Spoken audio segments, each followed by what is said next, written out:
To the WLBB Community Voice here on News Talk 1330 FM 106.3, streaming live online at newstalk1330.com. Your host, Colin Worthington. Next week on the Community Voice, beginning next week, viewing candidates for the Board of Education seats here in Carroll County. But today we have our final interview with a candidate for Carroll County Board of Commissioners. Gentleman sitting in front of me is the incumbent for District 4. His name is Steve Fuller, and glad to have him on the program. Good morning. Good morning. Glad to be here. Yeah, I do appreciate you coming out. We did interview the challenger, Will Godby, about 2 weeks ago. And, anybody wants to compare notes when this interview's over, you can do so. They're all going to be available on the newstalk1330.com website. Put together a nice little folder with all of the candidate interviews. Election day is the 24th of May, and early voting starts the 2nd, which is three weeks prior to Election day. So it's, about 3 weeks away, Election day. Yeah, and Colin, I would urge everyone to go to the Elections Board site because there's going to be early voting, and then they'll start on May the 2nd, but they're going to have some Saturdays in there. Mm-hmm. So they won't be open all week. They'll close down like Tuesday and Wednesday. I can't remember exactly how the schedule goes. Mm-hmm. And you can vote at Villarica, too. It's not the whole 3 weeks for early voting, though, in Villarica, right? No. No, okay. Mm-hmm. That's why you need to go to that website and take a look. Right. Yeah. And also check out to see what district you are in. Most people probably still in the same district, but there were some changes, albeit minor, in your district in particular, based on the census numbers. Can you tell us, for people listening at home, can you tell us what your district is, the boundaries for that? Yes. About roughly between a third and a half of the city of Carrollton, mostly on the south side of Carrollton, the square, and down Rome Street, Stewart Street, Bankhead, over in that area inside the city limits. Oak Mountain Golf is in the 4th District. Down Hayes Mill Road, out if you go down Highway 166 to the river, Simonton Mill Road, and turn back around through there, out toward Tyus Carrollton and Bonner Road, all that's 4th District. Oak Grove back all the way out Oak Grove Road, back toward Bonner Gold Mine Road. All of Clem is in the 4th District, and it runs. Sometimes you have to look at the road. Now, we were talking earlier. In town, if you go down Belva Street, one side of the street's 1st District, the other or 5th District, and one side of the street's 4th District. So sometimes you have to just take a look at the map and see which side of the street you live on to see if you're in the 4th. So what are we here on Noonan Road? Actually, this part right here is not in 4th District. Okay. 4th District's back out this way. Gotcha. Steve Fuller, our guest on this morning's Community Voice program.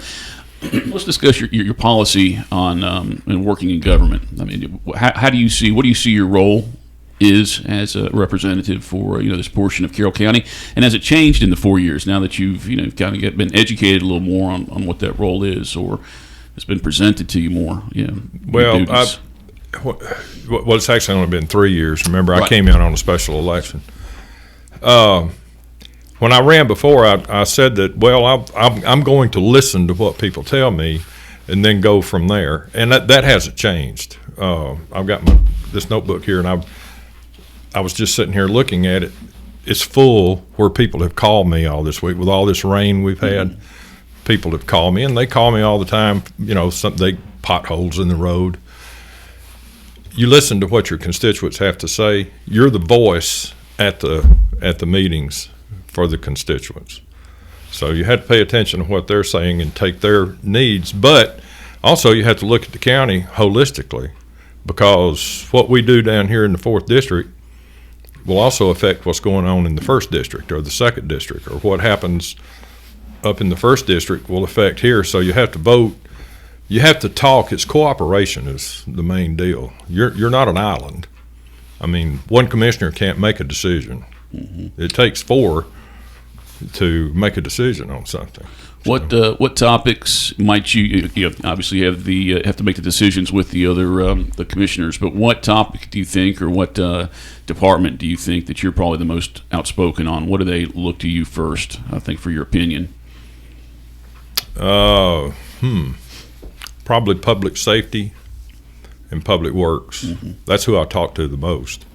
I'm not saying I put any of the others. I'm not diminishing what they do. But that's what you're more. But Public Safety and Public Works, I've seen to be more involved with those two than I am any of the other departments. Of course, now I spend a lot of time up in finance with Alicia Searcy. Anybody that sits in one of these seats, you need to get real friendly with Alicia Searcy. Yeah.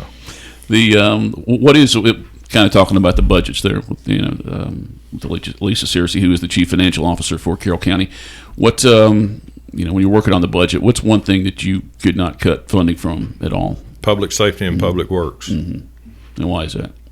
Well, because they're at the tip of the spear. And I always include Public Works with Public Safety because a lot of times they're out. I guarantee you in all this rain that we've had, matter of fact, I know that Public Works has been out because we've got 5 roads that are closed now because culverts washed out and had washovers and that sort of thing. And Public Works and Public Safety takes up the bulk of the budget. So that's the ones that we really need to be talking to. Because, well, you think about it, what's a fire engine cost, just a regular pumper truck? About $800,000. A ladder truck's $1.5 million. And then we have to change the fleet at the sheriff's department every few years. But that's something, we don't just throw those vehicles away. Those vehicles get passed down. So they'll come out of the sheriff's department, the Board of Education may get one, and they keep moving them down until we auction them off. So we get money out of those things. Did I wander off subject? No. I mean, that's interesting. Interesting information, stuff we maybe not talk about every day. Yeah. Steve Fuller, again, our guest on this morning's Community Voice program. He's the incumbent District 4 County Commissioner for Carroll County. We did a story today. We had on Community Voice yesterday. We had talked to Shane Taylor and Craig Dodson with the Carroll County Sheriff's Office, and they're looking to get about 15 new employees. I think they're down 8 officers. Is what they're saying at this point. Is the county doing enough to ensure that this job is attractive? Is the county able to put enough money in there? Well, we're certainly trying. The last 3 years, the county commission has raised their pay. The last 2 years, we raised their pay $1 an hour, and that was across the board. That was all employees. But with the sheriff's department, the employees also got a $1,000 bonus. And through it was one of the, I can't remember if it was ARPA. It was some of the relief. Yeah, funds. Some of the COVID relief money, and there were 2 or 3 of them, and I can't remember how we did it. But the first responders all got a $2,500 bonus. So we're doing what we can to try to keep the good folks here and attract more people. And while I'm on that subject, a lot of people don't realize the county pays the insurance for our employees. So when somebody comes here, they look and say, well, I'm only going to make this much an hour. But then they need to look at the whole package because the package is very attractive to me. I mean, if you don't have to pay your insurance, that's a huge chunk of money that you're actually sticking in your pocket. Let me ask a couple of just 2 more questions before we go to our first break. When you're determining the agenda, what process do you work through to decide whether you whether you need to raise the millage rate or roll it back or keep it the same? What are the first few things that you're thinking of to make that decision? Well, if the first thing we look at, we have to talk with Hubert Sparks he's the tax assessor, because property taxes are set by the state. Not the millage rate. That's us, but not the property values, I guess I should say. So as property values go up, that's something that we look at to see how much of the property value is going to go up, and then we can adjust the millage rate so that it's not such an impact, on the homeowners, on the property owners. So that's one thing that we look at, and it's more. I mean, we've started our budget meetings now. We had one at Callaway, and that was sort of a lead up to start that kind of gave us a little piece of where we're going. And now we'll start looking at it in earnest, the budget process. It takes 3 or 4 meetings, and then we get information, from the courthouse all through this. Should the budget go up this year? Do you see the budget compared to this year, compared to last year, and what would that reason be if it does go up? Well, the price of fuel, the price of durable goods, the cost of transportation, everything has gone up. I mean, you keep hearing on the news that inflation's at 7.5%, but actually it's at about 10%. So fuel is the big thing. Mm-hmm. I mean, diesel fuel's over $5 a gallon now, and the majority of the fleet runs on diesel fuel. Mm-hmm. So we shouldn't count on our taxes being lowered at all then for this time. Colin, I'm not. I don't think they're going to be lowered, but I don't see a huge increase. Right. That's fair enough. Yeah. District 4 Commissioner on the Carroll County Board of Commissioners, our guest this morning. His name is Steve Fuller. And, before I do take this break, I'm out of it this morning, so I apologize. I'm kind of loopy. I've been taking Benadryls and got the crud all week just based on this pollen. But when you're deciding, one of the things you guys do talk a lot about during the county meetings is determining whether or not rezoning. You probably get 2 or 3 rezoning presentations every meeting, and some of them are pretty simple. Some of them are very simple, and sometimes that's the most contentious thing that we do, is rezoning, especially when it comes to residential. That's what's that? Not in my backyard. Mm-hmm. Yeah. So we have to look at those very closely, and we still. We get input from the folks that live around where some of these developments are going to go. I mean, we listen to what they have to say. Mm-hmm. Matter of fact, there was one out here just recently, and I'm not going to tell you where because it's going to come up again. And they wanted to do some high density development, and the folks that lived around there were up in arms about it. So we went along with them. Well, you have to make that determination to say what this person can and cannot do with their property. So is it the majority of your decision going to be based on what you hear from your constituents? Yes. Yeah. I mean, we listen to the property owners too, but that's why we have planning and zoning. That's why we have zoning ordinances. I mean, do you want to look out your front door one day and you got a chemical plant going up across the street from you? Mm-hmm. Now you know how I feel about agriculture. I mean, I own a farm. I'm on a farm that's been in my family since 1912. So we're going to do everything we can to preserve agriculture in the county.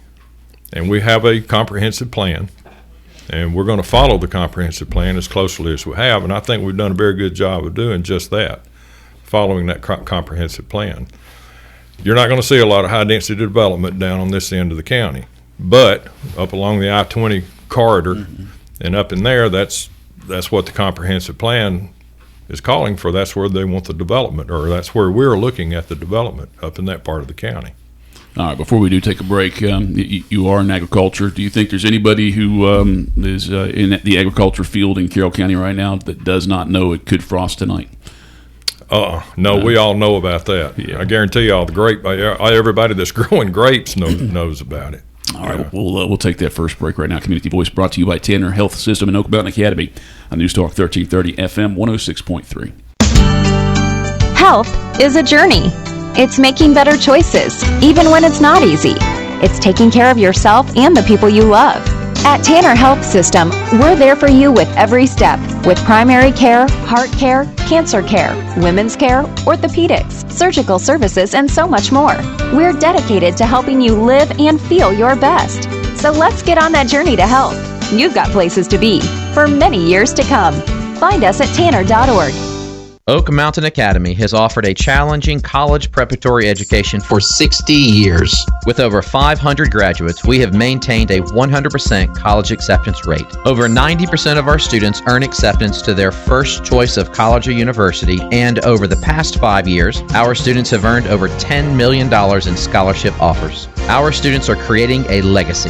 Come, be a part of our family and create your own legacy today. To learn more, visit us at oakmountain.us.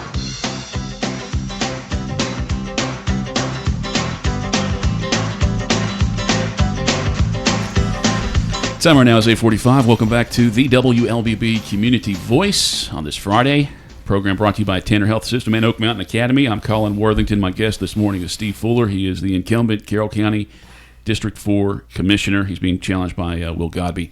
And Election Day is May the 24th. Early voting starts May the 2nd. If you missed any of our program, perhaps don't have an idea of what District 4 is in Carroll County, go back to the beginning of the show when this is concluded, and Steve explains it pretty well for us. I've talked with all the candidates, district candidates, about the tax allocation district issue going on, the proposal going on in Villa Rica. But you're the only one out of the 6 people we're interviewing running for that who is probably going to have input on the existing one in Villa Rica. Explain to us what a tax allocation district is, and talk about the one in particular in Villa Rica, what that proposal is. What Villa Rica is planning, they're calling it the East Side TAD, and it's over toward Mirror Lake, back out in there. Mm-hmm. They're looking at some high-density development townhouses, but they're also looking at retail space. What a tax allocation district does, I think the simplest way to put it is, let's say a piece of property right now is valued at $100,000. Okay, if you allow that to go into a tax allocation district and they develop that piece of property and it all of a sudden now is worth $1 million, the county will, if we decide to do this, the county will still only collect property taxes at $100,000 until the bond in the tax allocation district is paid off. Mm-hmm. Now these bonds, they can be paid off in 5 years, 10 years. Typically, they're paid off somewhere between 10 and 20 years. But a tax allocation district, by law, is limited to 50 years. So the official document will say 50 years. Yes, yeah. The official document. But now we will have to enter into an intergovernmental agreement with the city of Villa Rica, and how that intergovernmental agreement is written will determine probably which way we're going to go. Mm-hmm. And Colin, I've met with the mayor and the city manager and the assistant city manager from Villa Rica on Wednesday, and they explained it very well. But before I make any decision on this, I've got some white papers at the house are written by various universities on tax allocation districts, and it lays out the pros and the cons. Mm-hmm. And I haven't decided yet if the pros outweigh the cons. And because this is going to happen in Clint Chance's district, I will have some long talks with Clint. Mm-hmm. What are the biggest things that you might be concerned about that you really want to look into more and learn more about to help make that decision? What are ways that it could hurt the county at all? I mean, are there any out there? Yes, the cost of infrastructure. Mm-hmm. That's the big one. Let's say we have to build a fire station, which we probably will. If that goes through, we may have to build a fire station over on that side of the city, because fire station number 9 is the busiest we've got. Those guys stay out all the time. They won't be able to pick it up. So we're looking at having to put another fire station on that side of town with 2 trucks. And I think I just mentioned a while ago, a pumper truck's around $850,000. And you got to man it. We're looking at 12 people, 3 or 4 supervisors, maybe even a battalion chief. You know, all that's salaries. That all costs money. And there's going to be potentially 500 residences in that area, right? Which is right now they would, from what they're telling me, just that east side TAD around 4,500 to 5,000 new residents. Mm. And that's just in that one, and there's some others that are planned down the road. But I mean, there's an apartment complex. They broke ground on it already, and I think, now I may be wrong on this, I think 500 units. Mm-hmm. Well, yeah, one of them had 500 units. That's what I was thinking. There was, when do you think the county will make that decision? Probably in May. May meeting. Yes, probably at the May meeting. Now we haven't set the agenda for May. Right. But Villa Rica's, they're in a time crunch too. Yeah, I mean, I would assume they wanted to get it done. Yeah, they want to get it done. March. They want to know one way or the other, what we're going to do, and we're not going to string them out, but we're doing our homework. We want to make sure of what we're doing when we do this. There's different, in particular, things that would affect the Carroll County government as opposed to the Board of Education, but it all comes down to money, though. Yes, it all comes down to money, and I don't know if it's mostly money and population. All right, time right now is 8:50. We're going to take our final break here, come back and continue our conversation with Steve Fuller. He is the Carroll County District 4 Commissioner and being challenged this year by Will Godby. Again, that program is available on our website if you want to go back and revisit our interview with Godby a couple weeks back. Community Voice brought to you by Tanner Health System and Oak Mountain Academy on News Talk 1330 FM 106.3. Health is a journey. It's making better choices, even when it's not easy. It's taking care of yourself and the people you love. At Tanner Health System, we're there for you with every step, with primary care, heart care, cancer care, women's care, orthopedics, surgical services, and so much more. We're dedicated to helping you live and feel your best. So let's get on that journey to health. You've got places to be for many years to come. Find us at tanner.org. As a graduate of Oak Mountain Academy, I found that my experience on the mountain prepared me beyond all expectations. As a junior at Auburn University, I approached my studies with great confidence thanks to what I learned at OMA. When I think back on my time on the mountain, I think of my teachers. Their genuine love and concern for me as a student was always evident, and now, as an adult, I still foster those relationships. I'm Carly Robinson, an Oak Mountain Academy alum. Visit oakmountain.us to see how you can offer your child an amazing opportunity to be a warrior.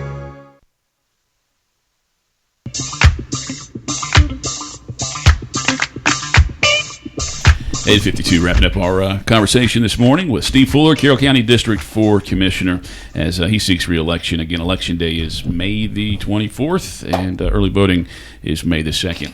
I don't know how much you can say about this thing either, but yeah, there was a issue last year, I believe, rock quarry presentation, and I believe the county is that case still in court?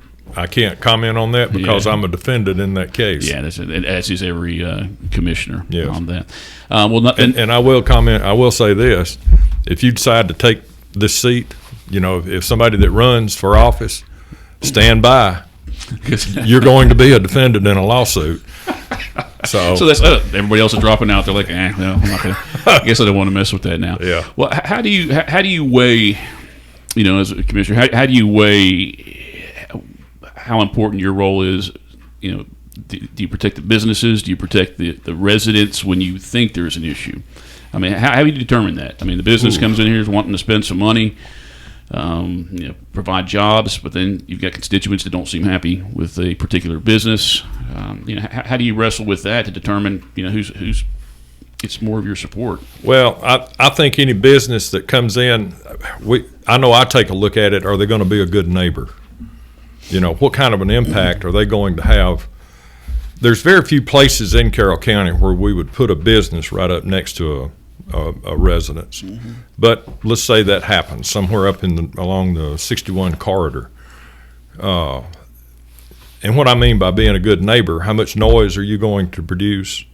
How much light pollution? I mean, I get calls about this all the time. You wouldn't think that, but people say, these lights are shining right in my windows from this business.